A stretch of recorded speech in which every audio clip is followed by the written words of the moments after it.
평양 사모님들이 한국 가전 없으면 명함도 못 내미는 진짜 이유. 여러분 안녕하십니까? 오늘 정말 흥미롭고도 가슴 벅찬 이야기를 들고 왔습니다.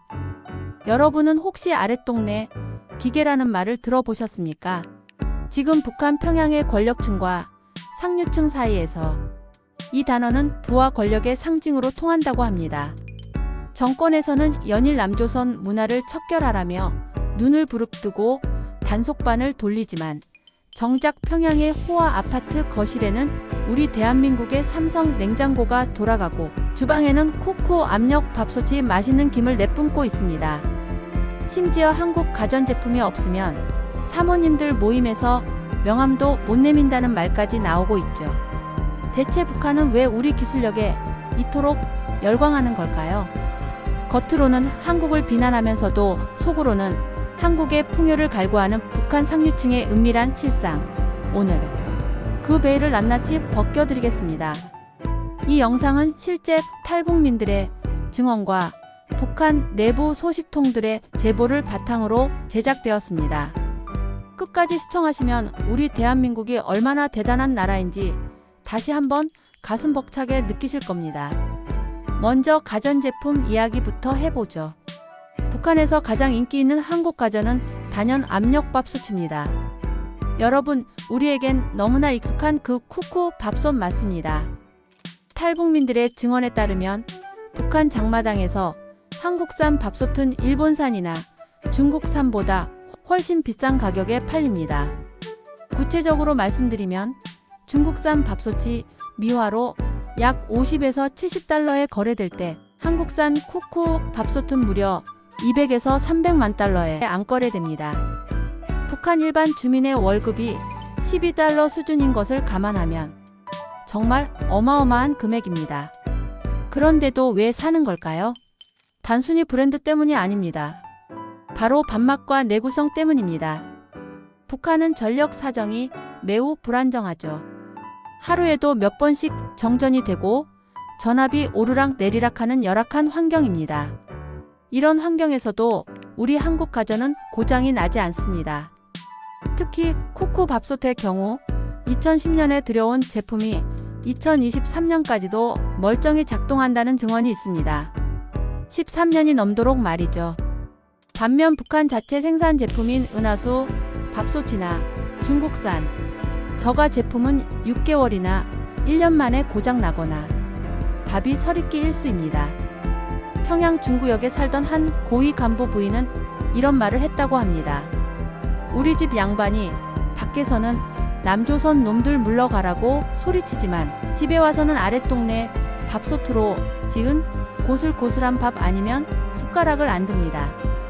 한 번은 밥솥이 고장났는데 북한 것으로 지은 밥을 내놨더니 이게 무슨 개밥이냐며 상을 엎어버렸어요. 이게 바로 현실입니다. 그뿐만이 아닙니다. 냉장고와 세탁기는 더 가관입니다. 삼성과 LG 로고가 박힌 가전제품을 들여놓는 것이 평양 준재벌들의 로망입니다. 특히 삼성 지펠 냉장고나 LG 트롬 세탁기는 북한 상류층 사이에서 필수템으로 자리 잡았습니다. 2018년 평양에서 탈북한 한 여성은 이런 증언을 했습니다. 제 친구 시아버지가 무역회사 간부였는데 딸의 결혼 혼수로 삼성 냉장고와 LG 세탁기를 중국에서 밀수로 들여왔어요. 가격만 미화 2,000달러가 넘었죠. 그런데 그게 동네에서 화제가 됐어요. 다들 구경하러 왔고 그 집 며느리는 대단한 시집을 갔다며 부러움을 샀습니다. 단속이 두려워 삼성 로고 위에 다른 스티커를 붙이거나 천으로 덮어두면서도 손님이 오면 은근슬쩍 보여주는 게 그들의 자랑입니다. 이거 아랫동네 것인데 정말 시원하네. 이 한마디가 그들의 자존심이 된 것입니다. 더 놀라운 건 북한 당국도 이를 암묵적으로 용인한다는 점입니다. 고위 간부들과 그 가족들이 주로 사용하기 때문에 함부로 단속할 수 없는 것이죠. 오히려 일반 주민들이 한국 제품을 쓰는 건 엄격히 처벌하면서 권력층의 사용은 눈 감아주는 이중잣대가 작동하고 있습니다. 자, 이제 주방을 나와서 화장대로 가보겠습니다. 평양의 김태희, 송혜교를 꿈꾸는 북한의 젊은 여성들과 고위층 사모님들 사이에서 한국 화장품은 그야말로 마법의 물건입니다. 여러분, 설화수나 헤라, 구, 이니스프리 같은 브랜드 들어보셨죠? 이 제품들은 북한 장마당에서 은어로 설화 혹은 아랫동네 분이라고 불립니다. 북한 자체 브랜드인 보명기 화장품이 있지만 우리 한국 제품의 발림성과 향기 그리고 피부 개선 효과는 도저히 따라올 수가 없습니다. 2020년에 탈북한 평양 출신 여성의 증언입니다. 북한 화장품은 발라도 금방 건조해지고 피부가 당깁니다. 특히 겨울철엔 각질이 일어나고 트는 경우가 많아요. 그런데 한국 화장품, 특히 설화수, 자음생 크림을 한번 써봤는데 정말 충격이었어요. 피부가 촉촉하게 유지되고 화사해지는 느낌이 확연히 달랐습니다. 한 탈북 여성은 이렇게 말했습니다. 한국 화장품을 한 번이라도 써본 여자는 절대로 북한 것을 못 씁니다. 얼굴에 광택이 흐르는데 어떻게 안 쓰겠습니까? 저희 사이에서는 한 번 남쪽 맛을 보면 돌아올 수 없다는 말이 있을 정도예요. 그래서 북한 간부들은 중국 출장을 가는 사람들에게 뇌물로 한국 화장품 세트를 사달라고 간곡히 부탁한다고 합니다. 심지어 중국 단둥이나 신의주에서는 한국 화장품을 전문으로 취급하는 암시장 상인들이 따로 있을 정도입니다. 구체적으로 인기 있는 제품을 보면 설화수, 자음색 라인, 후, 비첩 라인, 헤라, 쿠션 파운데이션, 이니스프리 마스크팩 등이 있습니다. 특히 쿠션 파운데이션은 북한 여성들에게 신세계였다고 합니다. 발림이 간편하고 화장이 자연스러워서 폭발적인 인기를 끌었죠. 한 탈북 여대생은 이렇게 증언했습니다. 평양 김일성 종합대학 여학생들 사이에서는 한국 화장품을 쓰느냐 안 쓰느냐가 일종의 계급 표시였어요. 한국 제품을 쓰는 애들은 대부분 간부집 딸들이고 일반 주민 자녀들은 그저 부러워만 할 뿐이었죠. 여기에 패션은 또 어떻습니까? 한국 드라마 속 주인공이 입고 나온 세련된 원피스, 딱 붙는 청바지, 니트 가디건. 북한 당국은 자본주의 날라리풍이라며 엄격히 금지하지만 장마당 밑바닥에서는 남조선 최신 유행이라며 불티나게 팔려나갑니다. 특히 사랑의 불시착이 북한 내부에 퍼진 후 손예진이 극중에서 입었던 베이지색 트렌치코트가 평양 여성들 사이에서 로망이 되었다고 합니다. 장마당에서는 비슷한 디자인의 중국산 짝퉁이 팔려나가고 돈 많은 집안에서는 아예 중국에서 한국 브랜드 제품을 밀수입해서 입었다고 하네요. 말로는 민족성을 강조하면서 정작 미적 감각은 이미 우리 대한민국에 완전히 정복당한 셈입니다. 북한 당국이 아무리 조선 옷을 입으라고 강요해도 젊은 세대는 한국 스타일을 동경합니다. 그런데 여러분, 북한 당국이 정말 무서워하는 건 가전제품이나 화장품 그 자체가 아닙니다. 그 기계들을 통해 흘러 들어오는 정보와 문화입니다. 한국 냉장고를 쓰고 한국 밥솥으로 밥을 먹다 보면 자연스럽게 이런 의문이 듭니다. 남조선은 대체 어떤 나라이기에 이런 기막힌 물건들을 만들어낼까? 그 궁금증은 결국 USB에 담긴 한국 드라마와 영화로 이어집니다. 사랑의 불시착, 오징어 게임, 이태원 클라스, 도깨비. 이런 영상들이 북한 전역에 퍼지면서 북한 주민들은 큰 충격에 빠집니다. 드라마 속 비춰지는 서울의 화려한 야경, 자유롭게 여행 다니는 사람들, 그리고 무엇보다 국가의 간섭 없이 자신의 삶을 꾸려가는 주인공들의 모습. 2021년 탈북한 한 청년의 증언입니다. 저는 평양에서 이태원 클라스를 USB로 봤는데 정말 충격적이었습니다. 주인공이 재벌에 맞서 싸우고 자기 사업을 하고 국가가 그걸 간섭하지 않는 모습. 북한에서는 상상도 못할 일이잖아요. 그때 처음으로 진짜 자유가 뭔지 알 것 같았습니다. 또 다른 탈북민은 도깨비를 보고 받은 충격에 대해 이렇게 말했습니다. 드라마에서 주인공들이 캐나다, 퀘벡으로 여행을 가더라고요. 아무 제약 없이요. 북한에서는 평양 사람도 지방 가려면 여행증이 필요한데 저들은 외국을 그렇게 자유롭게 다니다니.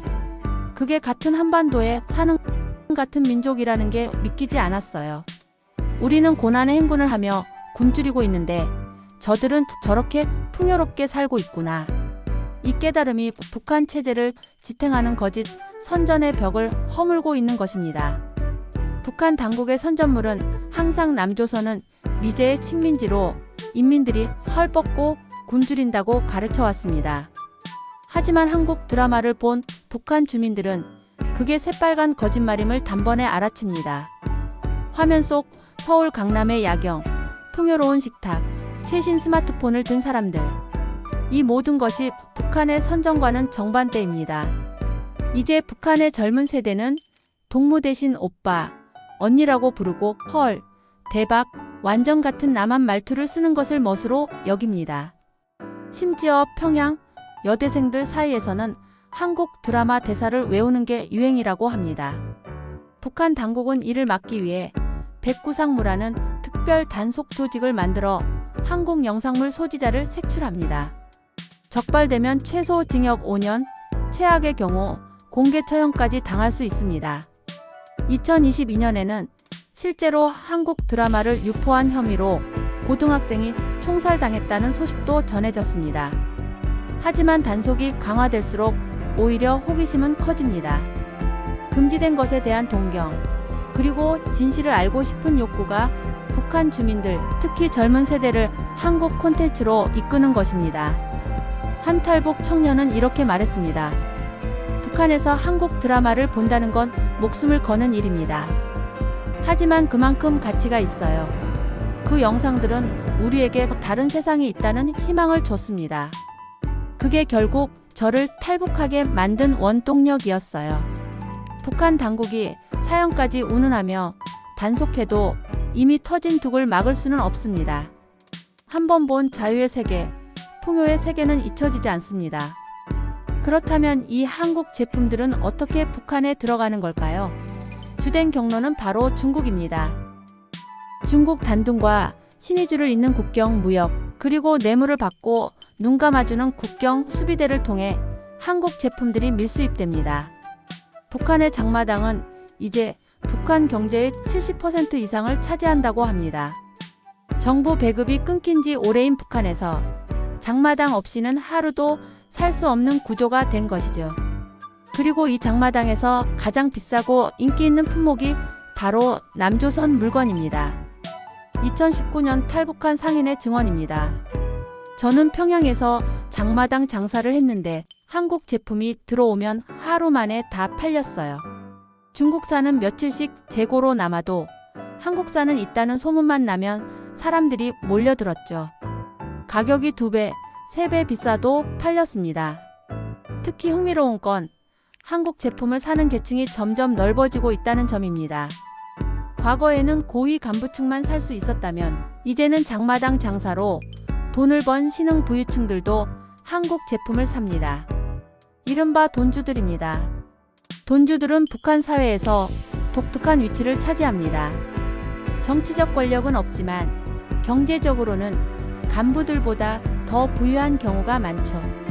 이들이 한국 제품을 소비하면서 돈만 있으면 권력층과 똑같은 생활을 할 수 있다는 인식이 퍼지고 있습니다.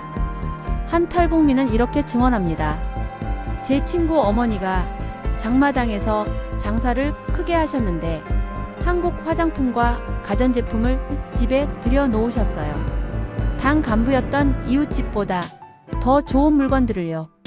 그때 느꼈어요. 북한에서도 이제 돈이 권력보다 강할 수 있다는 걸요. 이는 북한 체제에 중대한 균열을 만들고 있습니다. 당이 모든 것을 통제하고 배분하던 시스템이 무너지고 장마당을 통한 시장 경제가 자리 잡으면서 자본주의적 가치관이 퍼지는 것입니다. 그리고 그 변화의 중심에 한국 제품들이 있습니다. 한국 제품은 단순한 상품이 아니라 남쪽의 풍요를 상징하는 아이콘이 된 것입니다. 시청자 여러분, 오늘 이야기 어떻게 보셨습니까? 과거 우리가 보릿고개를 겪으며 힘들게 살 때 북한은 자신들이 더 잘 산다며 우리를 비웃었습니다.